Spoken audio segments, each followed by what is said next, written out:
The objective is, one, we can lower the cost. If we buy in bulk, we lower our cost. So it's a win-win situation. We're going to spend those funds anyway. So we group together, buying power, a whole lot of miscellaneous benefit. Moving on to the Mr. Raymond. Not that one.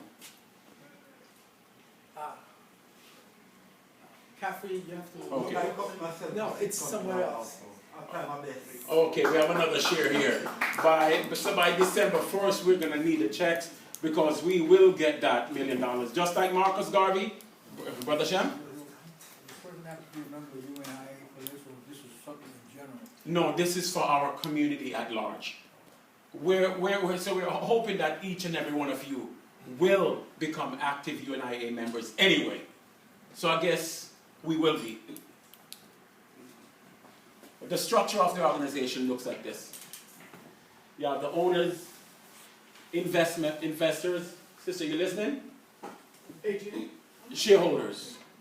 From this group here, we will make our board of directors because we want people on the board who have interest in the company. So any main owner, investor, or shareholder, whether you own 1 share or 500 shares, you can be on the board of directors. Then the board of directors, we want to set up special committees for people who are not on the board. Some of the owners, some of the members, we want to have various committees to address the various issues. Then from there, we're going to hire a qualified CEO. But you qualify the person who has at least 10 years of experience in the restaurant sales business. And from that, of course, we expect for the CEO to have an administrating assistant. Marcia, I think you said you want that job. Where's Marcia? Oh, where is she? You said you want that job? Facts. Marcia, you want that job? Sure. How many shares are you going to buy? Huh? 1,000. Okay, good. Now I think you're joking with me now. But if you want that job, you have to be a member. We will make sure anybody who's going to work for the company, you have to be a member. That's right. Right or wrong? That's right. Okay, right or wrong. And from there now we create various departments. We have a service department, a service manager. Here where the Restaurant Association becomes nice right now. Within the Restaurant Association, we're going to need a lawyer. We're going to need an accountant. We have a lawyer and an accountant already. We're going to need plumbers to fix our restaurants. We're going to need electricians. We're going to need tilers, and we could go down the list. All of these folks will have to be members of the association. And what we're going to do, with having at least 100 restaurants under our wings, every day they're going to need work. They're going to have work. Now, those plumbers can hire more of us. Those electricians can hire more of us. And we force them to hire our people. Apprentice some of our young people. Train them. Yep. The licensed electricians, everybody, they're going to come onto this branch and this is what they're going to provide. But we will have a contract with each service manager where any business we direct you to, 10% of it comes back to the association. That's what's up. It's not only about you getting rich, but the association and our community as well. We're going to have a general manager. Under the orders of the CEO, he will control the employees and run the company. We're going to have an investment manager to make sure that after we raise the first $6 million, how we raise the next 12. And we're going to keep building. Let's move it along for me, Mr. Raymond. So the funds are necessary to do all these things. The thing is that we buy so many items. So we have an option to say either we were going to go with trying to use a distributor, a local distributor, or do the business ourselves. Using the local distributor in the beginning, it wouldn't have required so much cash because the distributor would have the vehicles in place already to get the goods and to deliver them. However, we're saying that for us to truly give our members prices that's going to save them, we're going to have to go to the source.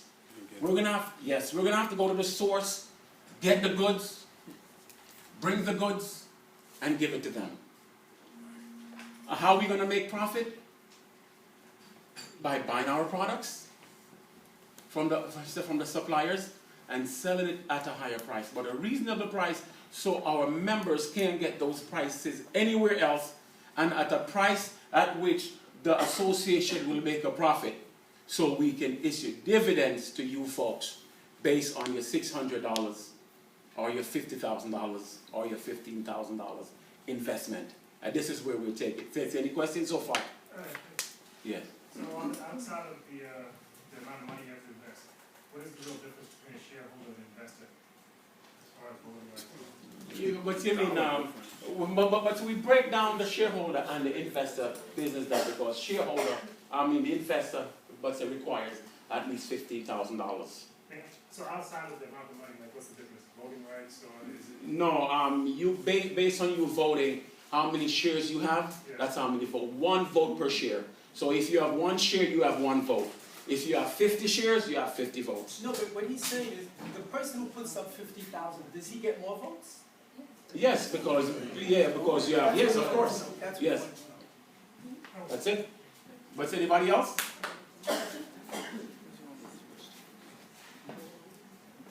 The sheet is not up?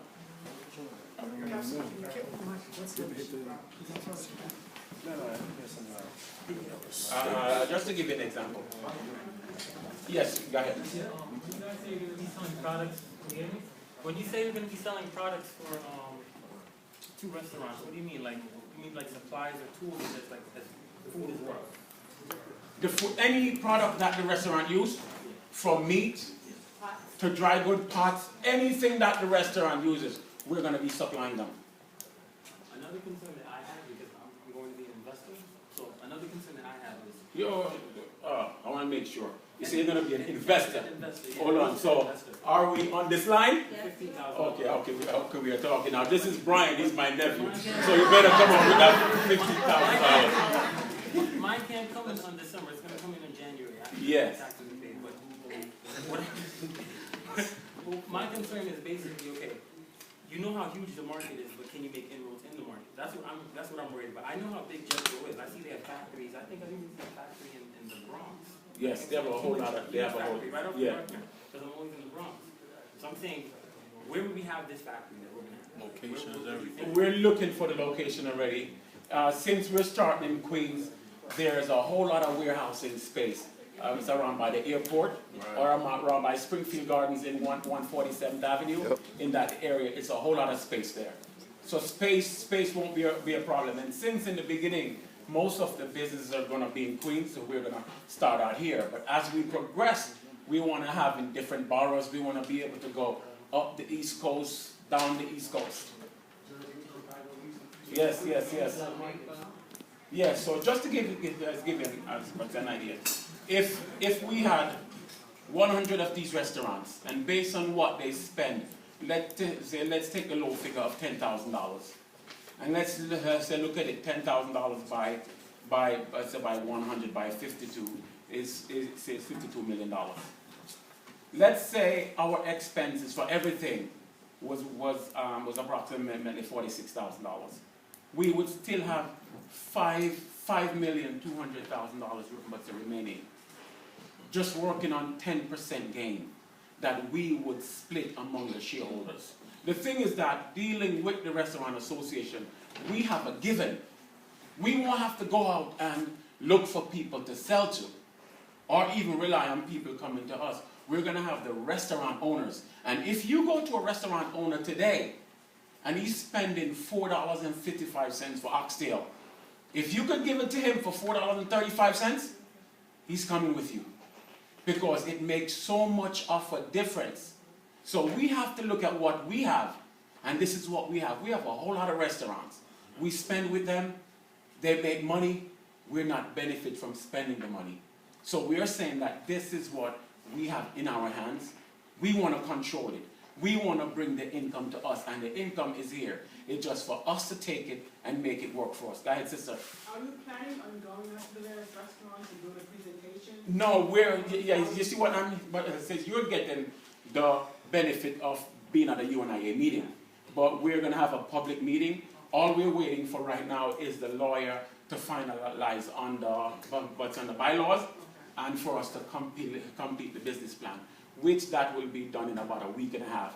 That's the reason why we said we're not going to accept any payments until after the 1st of December. And then we're going to... I guess my question is, how do you propose to go out to these various restaurants and bring them into the fold? Well, first of all, we have a list of most of the restaurants in New York City. We're going to send them letters. We're going to make phone calls. We have a commitment of roughly 45 of them already. That's what's up. Yeah. Yes, yeah, go ahead. All right. I was wondering, you said that in order to capture the different restaurants to buy products from us is by lowering the price. How would that lowering the price affect us when other people are still selling at a higher price? They're cutting the middleman out. Yeah, but well then, when you have 100 restaurants, even forget about 100. Let's just say 30 restaurants, who each restaurant was maybe buying, say for talking, say, 500 pounds of oxtail per week. Imagine when you add the 30 and they're buying 15,000 pounds of oxtail per week. The price drops drastically. We're able to pass on that saving to our restaurant owners because we want to make sure that the price we're going to give our owners, nobody else can match it. But if we go to a store buying 2,000 pounds of oxtail, we're not going to make any change. But for 15,000 pounds, you will see a price difference. And that price difference will be passed on to the restaurant owners. Understand? You're just hoping that we're not lowballing ourselves. No, it's not. The thing is that, let's say our competitor now, a distributor that I'm buying right now, he's probably paying, say, if we're talking, say, $4 for the oxtails. So since he's getting it for $4, he has to sell it a certain price. Because let's say he's only buying 2,000 pounds. But imagine when we're buying 15,000 pounds, we're getting it much cheaper than him. And remember, it's profits is not driving us. Because while we want to make profit, the main thing we want to do is to give our owners the lower cost. And by them having the lower cost, they're going to stick with us that we can continue to buy in bulk. Thank you. So do you have connection to people who can sell you this at a lower cost, either farmers or whatever manufacturer who can do this already, or you still contemplating? Yes, the good thing about being in the business is you learn a whole lot. For example, fish. Most restaurants go up to up to Bronx Terminal Market to buy fish. Yes, even the fish markets, they go there. But you know what happens? If we're going to buy fish, it's either we're going to have to go to Bronx or, Miami. Bronx Terminal Market get their fish from Miami. But they won't send a truck to us because they have a contract. But we can hire a truck and let them pick up the fish from Miami on a weekly basis and bring to us. Now, the fish is not going to stay with us because we have the members who are ready and waiting to receive the fish. So as soon as we get our goods will be able to turn over. I can tell you that within no time, we can increase our membership to 500 restaurants. And the thing is being able to source the product. For example, again, take potatoes or take carrots. The average restaurant uses 100 of bags per year. Multiply that by 100 restaurants. That's a whole lot of carrots, whole lot of potatoes, whole lot of onions. Okay, when we buy the bag of potatoes at the market, we pay about $12, $14 for it. That same bag of potato, 100 pounds or 50 pounds, we can get it from the black farmers in South Carolina for $5 a bag.